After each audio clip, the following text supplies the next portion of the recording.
টাকা দিয়ে চাকরিটা পেয়েছে তাদের চাকরি বাতিল হলে যারা যারা যোগ্যতা নিয়ে চাকরি পেয়েছে তাদের চাকরিটাও বাতিল হয়। এটা মানে সমবেত প্রচেষ্টা এটার। রাজ্য সরকার, এসএসসি এবং পর্ষদ একসাথে চলছে। আপনি কি মনে করছেন যারা যোগ্যতা নিয়ে চাকরি পেয়েছে তাদের চাকরিটা খেতে চাই তৃণমূল কংগ্রেস? কেন 28টা বিন্দুতে রাজ্য সরকারের এসএসসির কথার মধ্যে কোনো সাজুজ্য নেই? কেন নেই? তার মানে রাজ্য সরকার জেনে বুঝে করছে। সবার উচিত কালীঘাটে গিয়ে মমতা বন্দ্যোপাধ্যায়ের বাড়ি ঘেরাও করা, যারা যোগ্য রয়েছে।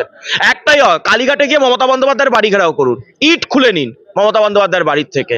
তাহলে মমতা বন্দ্যোপাধ্যায় সেদিন বুঝতে পারবেন অন্যের যোগ্যদের চাকরি খেয়ে তারা এবার কিভাবে খাবে, কিভাবে সংসার টানবে, তারা নিজেরা দিশেহারা অবস্থায় রয়েছেন, আর ধর্মতলায় তাদেরকে পেটাচ্ছেন। নির্লজ্জ পুলিশ মন্ত্রী। কি 5,000 চুরি হয়েছে? কোথায় 5,000 চুরি হয়েছে? এত সংখ্যা কমাচ্ছেন কেন? গোটা পশ্চিমবঙ্গে যেখানে যত পেরেছে মমতা বন্দ্যোপাধ্যায়ের প্রশাসন চুরি করেছে, মমতা বন্দ্যোপাধ্যায়ের সরকার চুরি করেছে, মমতা বন্দ্যোপাধ্যায়ের দল চুরি করেছে। চুরি ছাড়া আছে নাকি? সকালে উঠে চুরি, দুপুরে উঠে চুরি, বিকালে উঠে চুরি, রাতে উঠে, এরা চুরি ছাড়া কিছু বোঝে নাকি? ইট কাঠ বালি পাথর সিমেন্ট কিচ্ছু বাকি রাখেনি চুরি করতে। জামার ভেতর এখন লোকে স্যান্ডো গেঞ্জি পড়তে ভয় পায় যে সেটাও চুরি করে নেবে।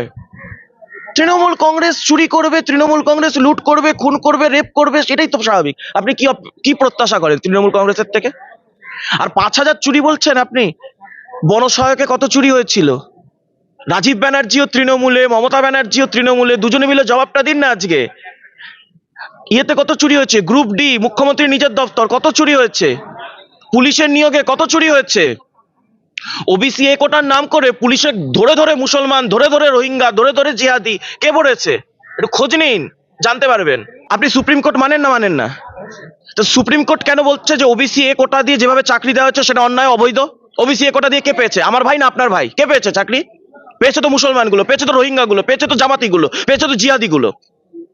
দেখেন না এক একটা জায়গায় বসে রয়েছে পুলিশগুলো, কিছু কিছু জিহাদি যে পুলিশগুলো, যেগুলো রাম মন্দিরের রামনবমীর শোভাযাত্রা আটকায়, রাম মন্দিরের দ্বারোদ্ঘাটনের প্রোগ্রাম সেটা মানে পালন হলে সেখানে আটকায়। তো তাহলে আপনি কে পেয়েছে? ওবিসি এ কোটায় কে পেয়েছে? পৈতধারী ব্রাহ্মণ পেয়েছে ওবিসি এ কোটায় চাকরি? ডাল কালা নয়, ডালটা পচা ডাল। আর পচা ডাল রেঁধেছেন এই আমাদের দুর্ভাগ্যজনকভাবে এই পচা মুখ্যমন্ত্রী। উনি কি পারেন?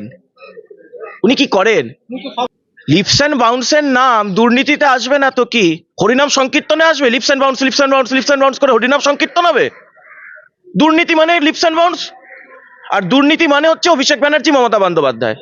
ক্ষমতা থাকলে তো যে 7 কোটি টাকা লিপস অ্যান্ড বাউন্সে বাজেয়াপ্ত হয়েছে, সিইও হিসেবে তো অভিষেক ব্যানার্জি করতে পারতেন, চ্যালেঞ্জ করতে পারতেন তো সুপ্রিম কোর্টে।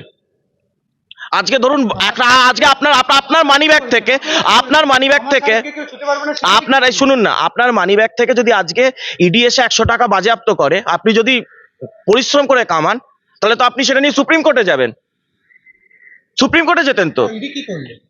আমার সাহেবকে কি ছুটে পারবে না? কার সাহেব? শুনুন, এই ডায়লগ একসময় অরবিন্দ কেজরিওয়াল দিতেন। মনীষ সিসোদিয়া এই এক ডায়লগ দিয়েছিলেন যে কেজরিওয়াল জি কো কোই ছু নেই সকতা।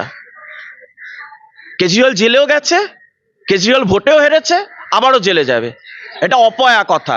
আমার সাহেবকে কেউ ছুতে পারবে না, যেন ছোঁয় তার জন্য বলেছে। কোন রাজ্য আছে যে রাজ্যে মুখ্যমন্ত্রী স্বীকৃত চাকরি চুরি হয়েছে, শিক্ষামন্ত্রী জেলে গেছে? কোন রাজ্যে আপনি দেখেছেন? আপনি বলুন। গোটা ভারতবর্ষের ইতিহাসে যে কলঙ্কের জনক অধ্যায়, সেটা হচ্ছে এই পশ্চিমবঙ্গ। এখানকার শিক্ষামন্ত্রী একমাত্র, দেশের মধ্যে একমাত্র শিক্ষামন্ত্রী যে জেলে গেছে।